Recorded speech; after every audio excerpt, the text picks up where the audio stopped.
Hi guys, today's class is going to be about speaking, the speaking part 3. We've already covered speaking part 1 and speaking part 2. I've told you, in crisp what you can expect in the examination, how to do well in the examination, and how to prepare for your speaking interview. In today's class, we will move on to part 3 because we've already done part 1 and part 2. Now, those of you who do not know me, I am Aayushi Rajput and I'm one of the top educators on Unacademy. I've had a teaching experience of almost 3 years and I've myself scored an overall IELTS band of 8 in the IELTS academic. So, now that we are here, let's just get started with the class without wasting any of our time, okay? Because we're here to crack it. Now, as I've told you earlier, that the speaking part is divided into 3 sections. This part 1, which is called introduction and interview. The part 2, which is called long turn, and part 3, which is called discussion. Okay, so we've already completed introduction and interview. We've completed part 2. If you haven't seen those classes, look for me on Unacademy YouTube channel, the Unacademy IELTS Live channel, and you can find more classes, the part 1 and part 2 of this series. This is the final class of the series, which is on speaking part 3, that means the discussion part. In the discussion part, you're supposed to tell big ideas. You're supposed to discuss big ideas here. How exactly? Just a second. Sometimes I don't understand what goes wrong with this slide. Yeah.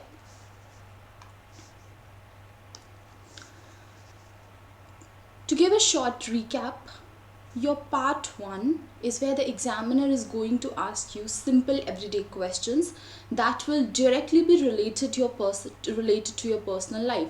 They could be about work, about your hobbies, your family, your relationships, your friends, or your education, or the kind of food that you like, the kind of vacations that you go on.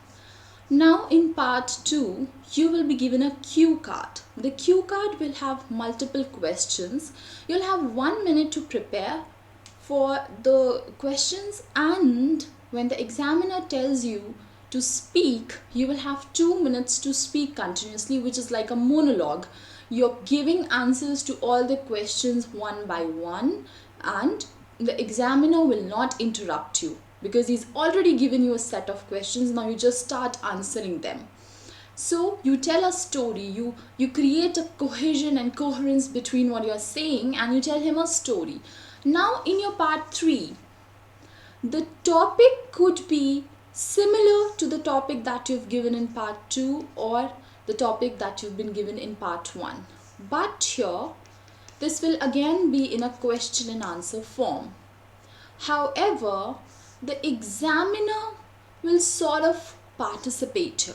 He'll ask you a lot of probing questions, and the questions here will not focus just on your life but about society in general, or your country in general, or people around you in general.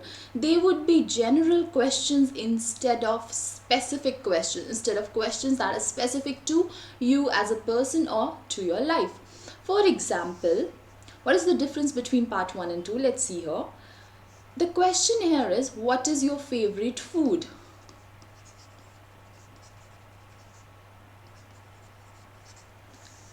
So the topic is food and cuisine. Now in part 3, this question will turn into,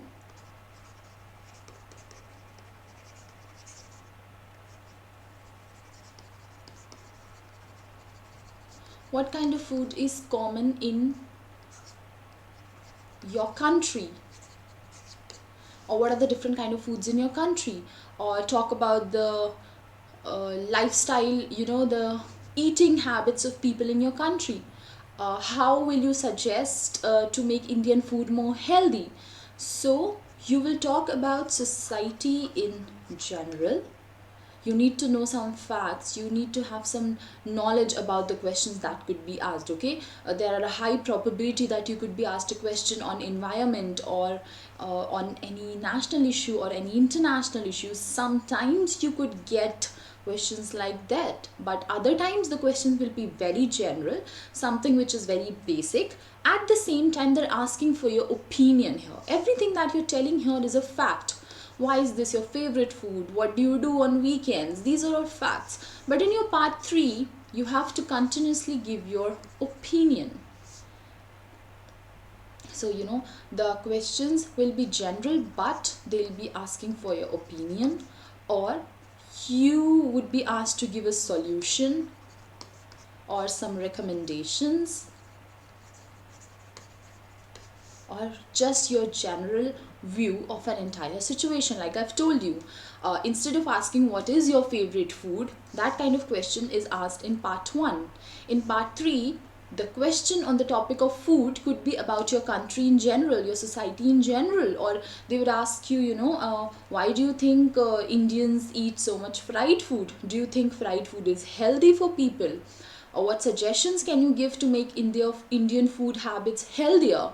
So you are being asked your opinion, and you're constantly being probed to give some solutions and recommendations. So that's just a general idea of how your part 3 goes. Now, discussion is between you and the examiner here in your part 3. Now, what is important, instead of being very simple, I know this is something that comes at a later stage. Okay, how do you prepare for the speaking test? I will take a class right after this class. There will be a class on how to prepare for IELTS. We'll discuss that. Come on Unacademy. Unacademy is one of the best platforms in this world to prepare for any exam. And I am there on Unacademy. A lot of other educators are there on Unacademy. And I've taken a very comprehensive class on Unacademy on how to prepare for your IELTS exam. Everything, how much time do you need, what areas should you focus on, how should you study, do you need time to self-study, what should be your minimum dedicated time every day to prepare for IELTS. So do you need to prepare for 6 months? Do you need to study 2 hours every day or half an hour every day? I've talked about everything there. Okay, so yeah, when I say this, don't sound simple but sound philosophical. I am obviously talking about the last stage of your preparation for the speaking exam. First, you need to learn English. Secondly, you need to form complex sentences. You need to include good vocabulary. And of course, you need to be aware about the world around you, so that whatever question is asked, you have ample amount of information. You're not running short of content. If you're running short of content, that means if you don't know what to speak, you will not be able to speak at all, even though you're pretty good at the language. So you might know English, but you still might run short of content. So content becomes extremely important. How to develop it, if you cannot develop it, how to fake it. But of course, in the part 3, you can't fake content. When you have to give your opinion, you have to have an opinion to give one. So of course you have to be well read. Read a lot of newspapers, read some sample questions that are generally asked in part 2, watch videos, learn in classes, come to my classes. We have a comprehensive course going on from tomorrow, that is the 14th of December. We'll start a new course and we'll complete the entire syllabus. Speaking, listening, reading, writing, everything in 30 days. Yes, only in 30 days you'll be ready for your IELTS examination. So yeah, come to Unacademy, join Unacademy and just try it. Even if you don't want to take a subscription at this stage, just try it. And if you're interested in the subscription, it's extremely affordable. So just for 2,430 rupees, you get a subscription if you use my code AAYUSHI to get a 10% discount. If you have any other doubts regarding how to prepare, how to start, how to take a subscription, will it benefit me, how are you going to teach, how are we going to interact for the speaking session, so I have a lot of creative solutions to all the problems that you have. So you can talk to me on Telegram. Telegram is an app. You can install it in your mobile phone and it's similar to WhatsApp. And you can find me, there's this channel called IELTS by AAYUSHI, IELTS by Ayush. You can find me here. So yeah, let's get back to our tips.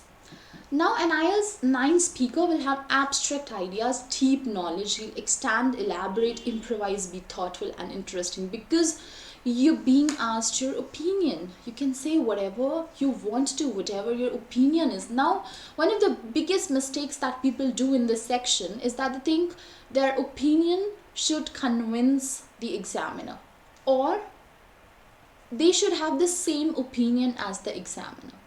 It doesn't matter. Your opinion could be right, could be wrong. You and the examiner could have exactly opposite opinion. When you're describing your opinion, the examiner could look, expressionless, or he could smile, or he could look like he's angry. It doesn't matter. He's still gonna judge you very objectively. Those are trained professionals. So a lot of people complain, that my examiner was pretty rude and I'm sure he's going to give me very less marks. No, it doesn't happen like that. They're 100% impartial and they're properly trained to do their job. So don't worry about the expressions of your examiner. It's probably because he's himself busy with the entire process. So yeah, this is important. But this thing, the ideas, the deep knowledge, elaboration, interesting and uncommon language, everything comes when you're done with the basics. Now, if you're someone who already has good English, who's already, completed the basics on how to speak, what to say, what not to say, how to behave, then you should focus on this part. Now, another problem with vocabulary is that people just cram words, out of a list or out of dictionary, and they think that they know them, and now they try to insert those difficult or complex words into every sentence that they speak. But you have to try to understand that whenever a word is used in different forms of sentences, it changes its form. Okay, so the same word, understand, could be used in a lot of different manners. Understanding, understood, understand, right? So you need to know what is the difference. How, when a sentence is changed, the form of the word also changes. So the correct and proper usage of vocabulary is more important than just inserting random words everywhere. And of course, there's nothing as important as accuracy. So as long as you're not 100% accurate in your grammar, 100% accurate in how you speak and how you write, don't even try to focus on heavy vocabulary or complex sentences. Start with the basics. I've already taken a class on this on Unacademy. It's a free class on Unacademy. You can find the class by the name of sentence structures. There I've talked about the importance of basic grammar, the importance of accuracy. So only when you're accurate, move on to more complexity. So first, master the basics. Try to speak everything in simple sentences, but 100% correctly. Now, part 3 will give you a lot of scope to present interesting ideas, to give your opinions. We'll look at some sample questions in later part of this class today, and I'll tell you how, you will see for yourself how you can give really interesting and creative ideas. And since you're giving new ideas, you're using new language, you're of course using more complex and new and unique words. So, if you just say that Indian food is the best, so what are you saying? Indian food is the best. Simple sentence, very simple words, okay? But when you say Indian cuisine is the most exquisite, there is in the world. What are you doing? You're you're stressing upon the value and the quality of Indian food first, and secondly you're using better language. So when you have better ideas, you will automatically use better language. I always believe, any of the speaking parts are never about cramming. Okay, they're never about learning by heart what to say, what will happen. They're about feeling English. If you can feel English and if you can feel the art of speaking, you will automatically do all of this. My role will become, my role will be limited to guide you, to correct your grammar, to teach you the usage, but ultimately every person is going to give different answers to the same questions, and that's the beauty of it. That's why everyone gets, such varied bands in your exams. Yeah, so of course accuracy is more important, and you should have ideas and you should be able to express those ideas. Now, these are some examples of your part 3 style questions. Oops, sorry. Now, if the question is, what do you think has led to the growth in the tourism industry? What is it asking? It's asking for your opinion, and you have to give some reasons. So give me some reasons.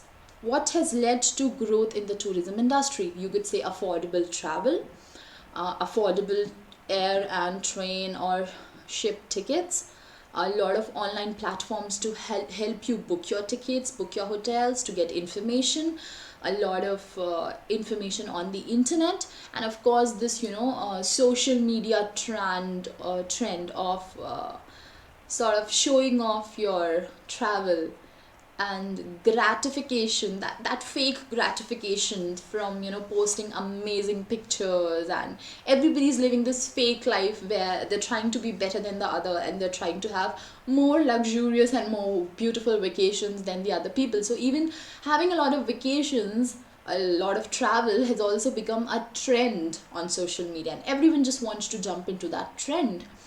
And of course the life today is extremely busy.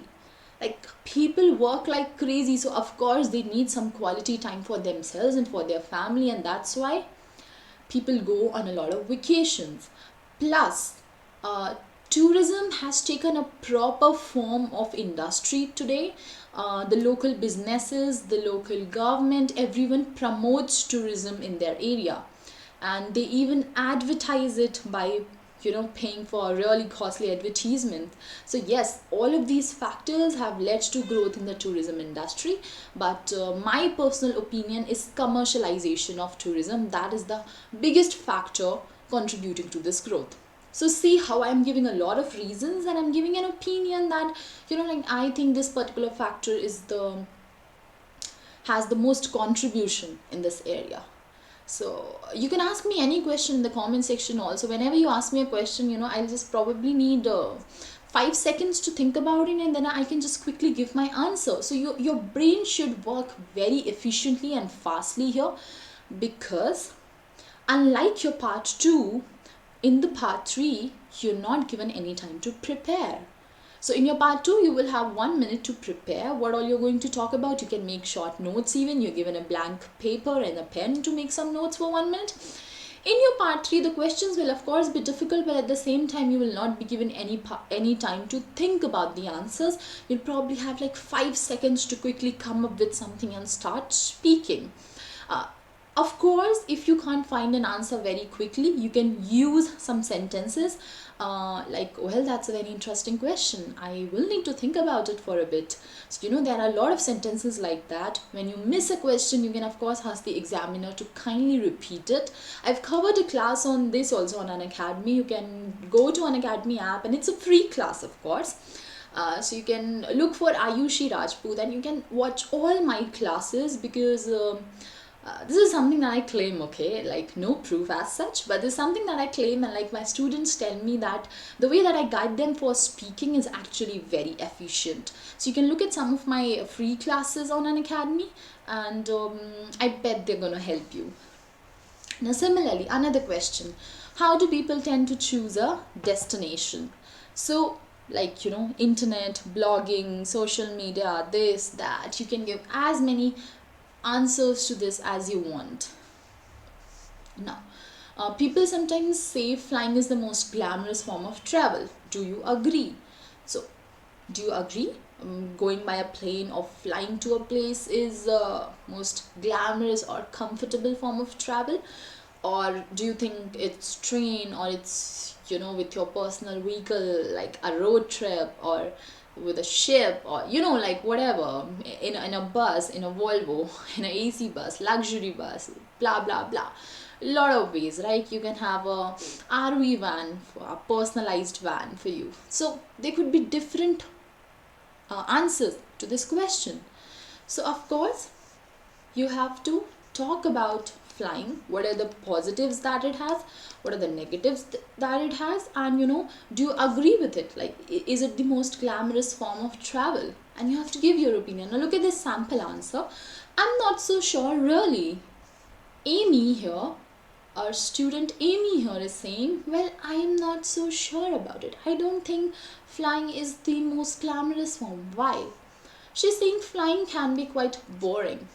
Queuing up at the check-in desk, going through passport control, sitting for ages in the departure lounge, and then flight itself can be quite uncomfortable.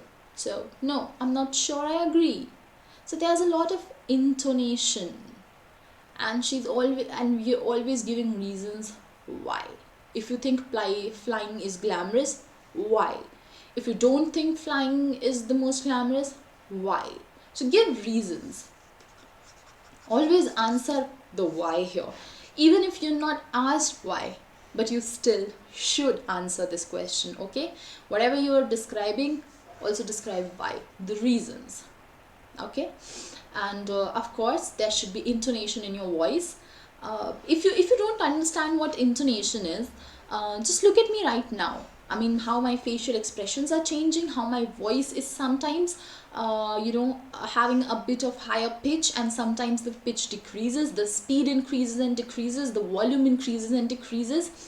So yeah, that is intonation. How you're not speaking like a robot, but you're speaking like a normal human being. The way you speak in your mother tongue, the way your ideas are expressed through the pitch of your voice as well. So because when you're happy, your pitch increases, and the happiness or the gayness in your voice exhibits your feelings of positivity. So using your voice, intonation, fluency, coherence, everything becomes extremely important in your speaking part 1, 2 and 3 in your entire speaking interview. Now, similarly, there are other questions. How important do you think work-life balance is? How do you think this can be achieved in modern times? Do you think social media has promoted the culture of bragging and fake gratification? What is the impact of social media on young children? So of course, a lot of such questions that will ask for your opinions. And if you join Unacademy Plus using my referral code to get a 10% discount, so the referral code is AAYUSHI. You become one of my Plus students. I'll pay a lot of personal attention to you, and we'll prepare for the exam in just 30 days, and you'll be all set to go. And yeah, the subscriptions are extremely affordable. Your 1 month subscription is for only 2,430 rupees if you use my code AAYUSHI. I'll send you a lot of study materials. The Plus classes are comprehensive. I'm not talking about a 30-day crash course. I'm talking about a 30-day comprehensive course, a long course, a detailed course where we cover everything. And my courses are designed in such a manner that no matter when you join, in the next 30 days, you'll finish everything. So imagine it's listening going on right now, and imagine, okay, if it's speaking going on right now and writing I've already completed, then there's this whole cycle. So you can join in from speaking, then we'll move on to listening, reading, and in the end, then we'll do writing. So there's always this continuous cycle that's going on. So no matter from which date you join me on Unacademy, within 30 days, your entire syllabus will be completed. If you have any other doubts regarding IELTS preparation, what to prepare, how to prepare, should you join an academy, should you join an offline coaching, anything at all, talk to me on Telegram. This is the name of the channel, IELTS by Aayushi. You just install the app. In the search section, type this and search. You'll find a group or channel, and just join that channel. And from there you can find me, you can talk to me. Now, let me quickly give you a recap of how the speaking section will be marked. What is the marking criteria? So there are 4 criteria. The first one is fluency and coherence. That means you have to speak smoothly at a moderate pace. By moderate pace, I mean neither extremely slow nor extremely fast, just like a normal person should. And you don't have to stutter, you shouldn't hesitate a lot, you shouldn't restart your sentences over and over again, and your sentences have to be well formed, logical and consistent. Now, of course, your use of vocabulary is important. Your vocabulary should be precise, it should be less common, and of course you should be able to use some phrases and complex sentences. For grammar, the most important thing is accuracy. There's nothing as important as accuracy here. Your grammar has to be accurate. Then once you have mastered accuracy, you can focus on more complex sentences and a bit varied or different types of sentences.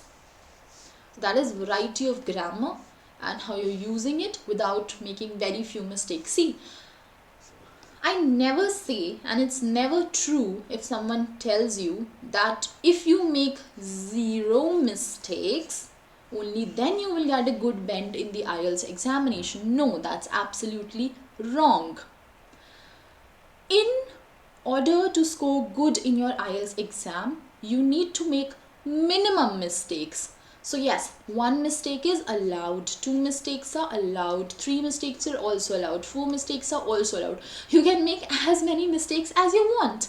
But the more mistakes that you make, your bands will decrease, right? So your band is sort of inversely proportional to the number of mistakes that you make. Higher amount of mistakes leads to a lower amount of your band score. So if you're making only 2 mistakes, you'll get a band 8. If you're making 3-4 mistakes, you'll get a band 7.5. If you're making more mistakes, you'll get a band 7. And by the time you make 7 or 10 mistakes, you'll automatically come as down as 6.5 or 6 or 5 band. So that is very low. So I always tell my students, don't ever give the IELTS exam as long as you're not accurate. If in your grammar, in your sentence structures, and your vocabulary, in your spelling, count in everything, if you're making, I'm talking about speaking, writing, all the tests, all the parts in general. So if you're making more than 7 or 10 mistakes, then this is not the right time for you to give the examination. It's a clear indication that you need more time to prepare. So come to me on Unacademy, join Unacademy, find me there, Aayushi Rajput, Aayushi Rajput. I'll help you to improve your score. And lastly, since this is the speaking examination, your pronunciation, how you pronounce each and every word becomes extremely important. So, sometimes you can make like really small mistakes, but mostly your words should be clear and they should be effortless to understand, right? So yeah, that was all for today's class. You can pause this video later and look at some of this travel vocabulary and some work related vocabulary to help you in your speaking examination, because travel, work, personal life, education, food, family, neighborhood, friends, hometown, these are some of the common topics that are generally asked in your IELTS examination. So it's better to be prepared than be sorry. So yeah, prepare yourself, learn some phrases that you can use while speaking about your work. And of course, just let me give you a quick guideline on how to score very good in the IELTS examination. have, create a personal study plan. If you're one of my Plus students, I will help you create one. You can join me on Plus using the code AAYUSHI. Then improve your grammar, vocabulary and pronunciation. I'll teach you a lot of methods, tips, tricks and strategies, because just like hard work, smart work is also very important. And yeah, self-study is equally important. And having a plan and setting your goals and achieving those goals is also important. So set a goal, self-study. I'll teach you how to study smartly. We will practice, but if you practice something incorrectly over and over again, it becomes a habit. So rather than practicing alone doesn't improve. Practicing along with expert feedback is the key. So whenever you're making a mistake, I am there to tell you your mistake, and so that you improve upon it the next time. So that is the right way to practice. If today you're making 10 mistakes, I'll tell you your problems, I'll help you with them. Tomorrow you should make 8, day after tomorrow you should make 6 mistakes. That is the main purpose of practicing, and only then practice helps you really when you improve. Otherwise there's no point of practicing. This is all, guys. If you want to take a subscription on Unacademy, they are super affordable. On each of this amount, you'll get a 10%, 10%, 10%, 10%, and a 10% off. So yeah, you will always get 10% off on each of these amounts if you use the code AAYUSHI. See, if you don't know how Unacademy works, it's just an app. You install the app called Unacademy. There are a lot of free classes which are called special classes. You can look at the special classes, you'll get a rough idea, you'll get a glimpse of how we teach on Plus. You'll get a sneak peek on how Unacademy works, how the teaching works. You can comment during the live classes. The platform is also very effective and very interactive. It's super easy and convenient platform. The app and the system on which it works, it's very convenient. And once you've familiarized yourself with the Unacademy app, with how everything works there, then at that stage you can think about a proper plan, like a proper 1 month or a 3 month or a 6 month plan to prepare for the IELTS exam, to set a target, to find proper structured courses that will focus on you, personalized courses that I create for my students. So my code is AAYUSHI. Of course, you can find me on Telegram as well. So yeah, this is the end of the class, everyone. I hope you learned something today. This was sort of like a crash course for speaking, okay? If you want to see more videos on speaking, let me know in the comment section. And if there are, of course, a lot of videos on Unacademy app, so just install Unacademy, go there. There are a lot of educators like me, and we're all here to guide you. And whenever you decide on the date for your IELTS examination, there'll always be a confusion in your mind. What is a good time to give your IELTS? When are you actually ready for your IELTS exam? So I'll probably take a class on YouTube also. I've already taken a class on this yesterday on Unacademy, which is a very helpful class. So go and watch that class, because that class is going to help you determine when are you ready for the exam, how to start the preparation, how much time do you need, or what all steps should you take to improve your score, and when are you finally ready. So yeah, signing off. Bye bye everyone.